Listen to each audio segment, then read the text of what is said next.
So my family abandoned me. Now, my sister and mother are begging me to get them a $6,000 wedding dress because apparently I have the right connections.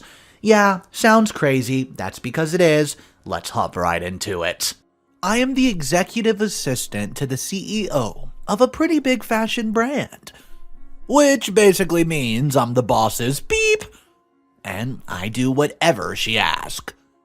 My job has many aspects and is always open to more.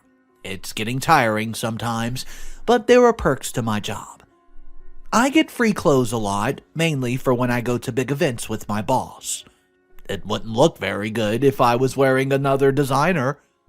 But my boss also gives me any defects.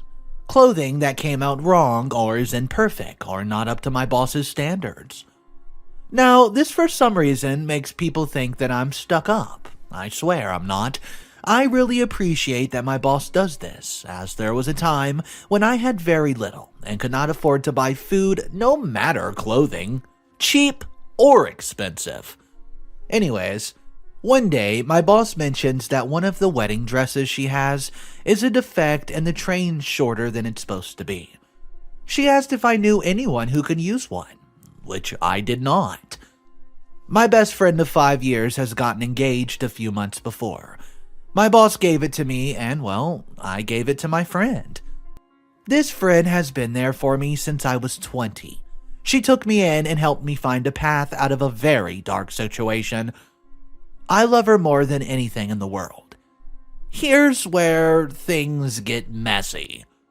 My friend made a post thanking me and my boss, and my family saw it and started a stream of calls and messages from my family.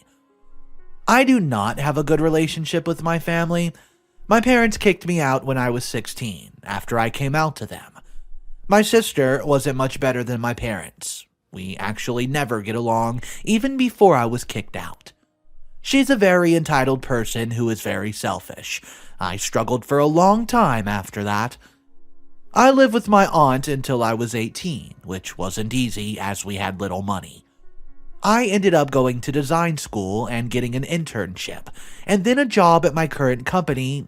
It wasn't until then my family found out. I was making good money and working for a multi-million-dollar company. Did they suddenly want back in my life, which I allowed to avoid drama. Basically, my mom and sister called and demanded to know why I gave the dress to my friend and not my sister. Apparently, she was getting married. I didn't even know she was engaged. They berated me, yelling how family should come first. These are the same people who kicked me out at 16. They even suggested that I try to take it back from my friend as family should come first. When I told them point blank that was never going to happen, they started bashing me to the extended family, who also started messaging me insults. My sister even tried to call my boss to complain, which is just nuts. Mini update. Little more positive news, my friend texted me today saying her and her family made a pact to use all the wedding dresses. 3 out of 5 of them are already engaged. I think that's sweet. P.S. I know her girlfriends very well, and they're wonderful ladies. What's up guys, Mr. Reddito here. I hope you're having an amazing day. The next update for this story we're going to look at, it's a conversation between OP and her mother. And let me just tell you, it gets pretty intense. Please subscribe to the channel by clicking the subscribe button underneath this video right now. And also click those notification bells. It helps support the channel so much for you to subscribe, and I deeply thank you for that so much. Here's your update conversation between OP and mother. Hey mom. Hey Dax. Mom, what is it now? I know, a little rude, but it's gotten to the point I cannot even pretend to be nice with him. Oh, your sister's still upset about the dress. Well, she needs to get over it. I gave the dress to Megan. It belongs to Megan, plain and simple. I know. No, really. She accepts she's not getting the dress. Okay, good. Me and my sister came up with a way to make it up to her. Wait, what? Since you did not give her the other dress, we thought you could get her another one. Mom, I can't do that. Why not? Just get one from your friend. I did not get one for her. My boss gave me a defect dress and told me I could give it to someone I know who needed it. Your sister doesn't want a defect. She needs a perfect dress. Are you kidding me?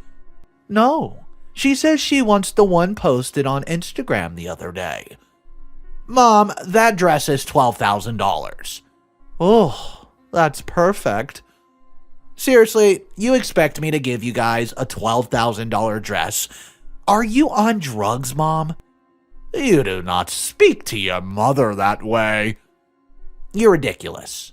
She's your sister. Do you have no respect for family? Respect? Seriously? You kicked me out when I was 16, Mom. Daxie, that was a long time ago, and we're talking about your sister, not me. Yeah, my sister, the one who calls me her little beep brother when I'm not around. I'm not getting her a dress from work, and that's final. Ugh, fine, but at least you can do is help buy her one. Are you kidding me? At this point, I hang up the phone. She calls back a few times, but I just ignore them. I really considered cutting them off again. This is getting ridiculous. Final update. I posted a few more stories as well, but got them deleted to protect myself because things got serious fast. And I had to take minor legal action against my parents and major legal action against my sister. The legal action took a lot out of me, so I stopped posting about it even though I said I would. Even when it was all over, I wasn't really in the mood to write about it. I actually deleted my original account. I tried to come back before, but it still wasn't ready. But I was recently scrolling through Facebook and I saw a story in my popular TikTok video, and it made me want to share an update. So here it is. So, 2 months after getting a no-contact order on my sister, the pandemic broke out. Me and my husband, then boyfriend, lived in a very small one-bedroom apartment. So before it got bad, we moved out to his parents' farm, as they had a huge farmhouse with plenty of room. I cannot tell you how happy I was that we did this, as a few weeks after we had moved out, my sister shows up at my apartment. Again, we were not home, but our doorbell caught everything. Due to it being legal evidence, I'm not allowed to share the video, but she showed up and started banging on the door. At first, she was just screaming my name and yelling for us to open up. But then she started yelling insults, her favorite word. It was pretty much beep this, beep that. And then she started threatening us, threatening our lives, and at first we figured she was just saying stuff to scare us. But the threats got disturbing in detail. We took the video to the police, but there wasn't much they could do as they had no idea who she was. My sister does not live in America. We were both born in another country. I just moved here on a student visa when I was 18. I got a work visa after that and became an American citizen legally a year ago, when I married my husband. My sister still lives in our home country. So, me and my fiance pretty much had to sit in fear. A few days later, our apartment was broken into and trashed. Again, the doorbell cam showed it was my sister. Good news is she was caught this time, fleeing the scene. Now, my sister got in a lot of trouble, not just for what she did to us, but because she traveled to another country during a pandemic. Both the United States and our home country had travel bans on the time. How my sister found a way around it, I have no idea.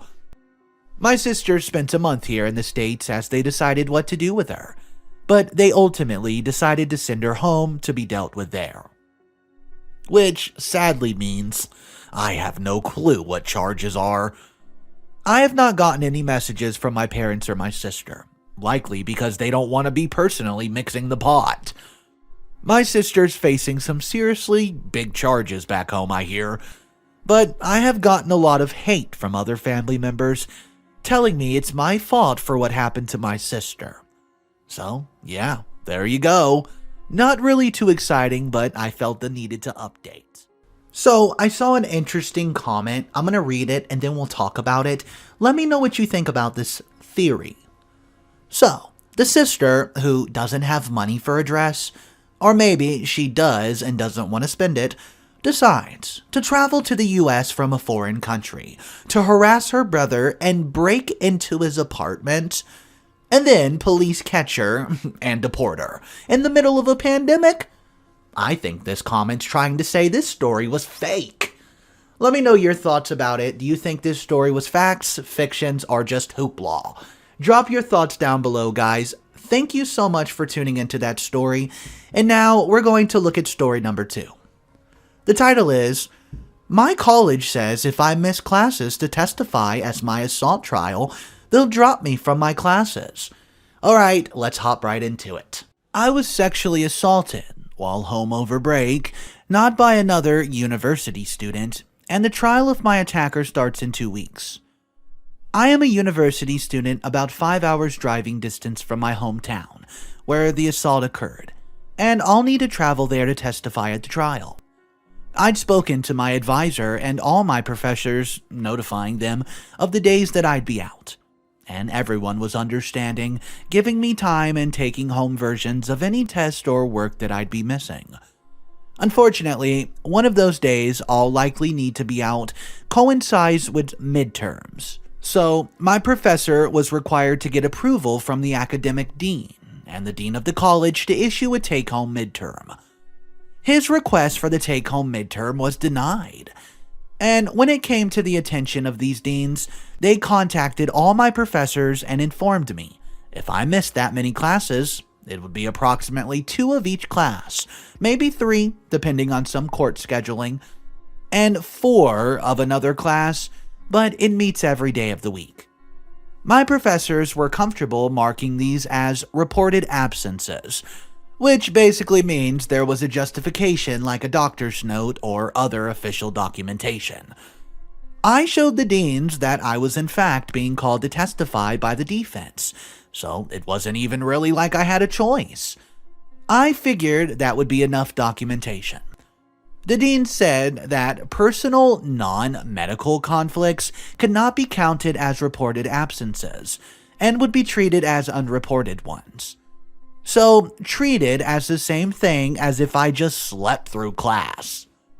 They suggested I apply for a leave of absence for the semester because otherwise I'd be dropped from my classes at the 3rd absence and be on probation if dropped from 2 or more. This attack took enough from me already. I went to great lengths to be sure I did not miss a day of school while recovering. I do not want this man to derail my life further by pushing back my graduation date. I spoke to the Title IX office, who'd promised me they could help. But it turns out their idea of helping was helping me plan my leave of absence. I do not want to take a leave of absence. All my professors were already willing to work with me, and I was/am entirely capable of keeping up with the work. Do I have any legal recourse here against the school? Thank you in advance. Update number 1. Thank you to everyone for the terrific advice. I got my university ombudsman involved and also reached out to a local survivors group, who connected me with a wonderful attorney who facilitated between me and the legal service team at my school. Within a day of the meeting with the school's general counsel, my attorney and I were invited to meet with the dean who had made the initial decision. One of my professors also apparently saw my legal advice post and put 2 and 2 together. My professors were not previously aware of the full extent of what was going on, and he and my other professor submitted a letter on my behalf, protesting the administration's decision, copying the board, ombudsman, legal counsel, and high-level members of the administration, which was so incredibly touching, I'm still overwhelmed in trying to properly thank them. Between my professor's incredible gesture and my showing up with my attorney raising flags, At the meeting, I was given carte blanche to work out the details of my absence between myself and Professor. I'll take them at school just early, and 2 were able to be given modified assignments that could be done at home, but still exemplified the same knowledge and skill set. The ombudsman and the legal counsel assured me they're looking into the policy that caused this ordeal in the first place. The ombudsman is making sure the policy's being corrected and reasonably enforced.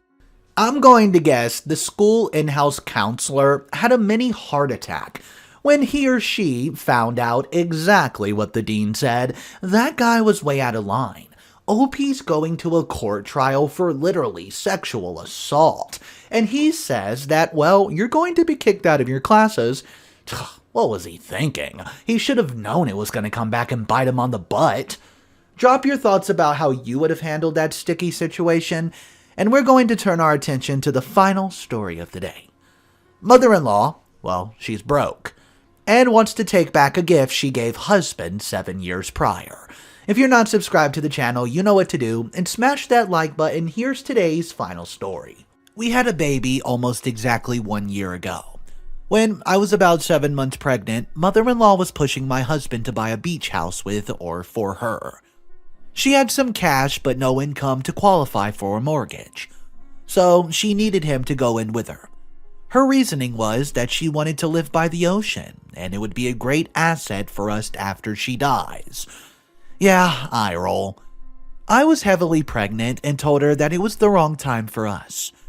We were about to have a baby, and my husband needed his savings to get out of a job that was physically and emotionally killing him, and transition to something that would better suit our new family structure. So she cut me out of the conversation and continued to try to convince my husband. Of course, he put his foot down. The week I had the baby, she surprised us with a photo of the beautiful oceanfront home she just rented for $2,500 a month. This is an insane amount of money for a woman that doesn't earn a single cent. We didn't even have a chance to stop her. We were gutted. We knew this would come back to bite her in the butt, but we had a newborn and could not put much mental health or energy on her. To cover these costs, she withdrew from her savings, which in turn affected her yearly income and her tax return. And so now, her monthly pension is about $800 less than last year.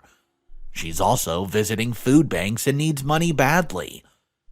She's asked my husband to cover $1,000 a month and to take it out of the money she gave him.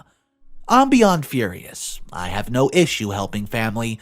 I'm not going to debate this. Call me a doormat, but if someone in my family is sick or injured, I would do everything I could. But this was just irresponsible. Why should my son go without? I'm also upset with her sons, my husband and brother-in-law, because years ago, I told them they needed to deal with her financial issue. The $30,000 she spent on rent last year could have gone towards a mortgage on a condo.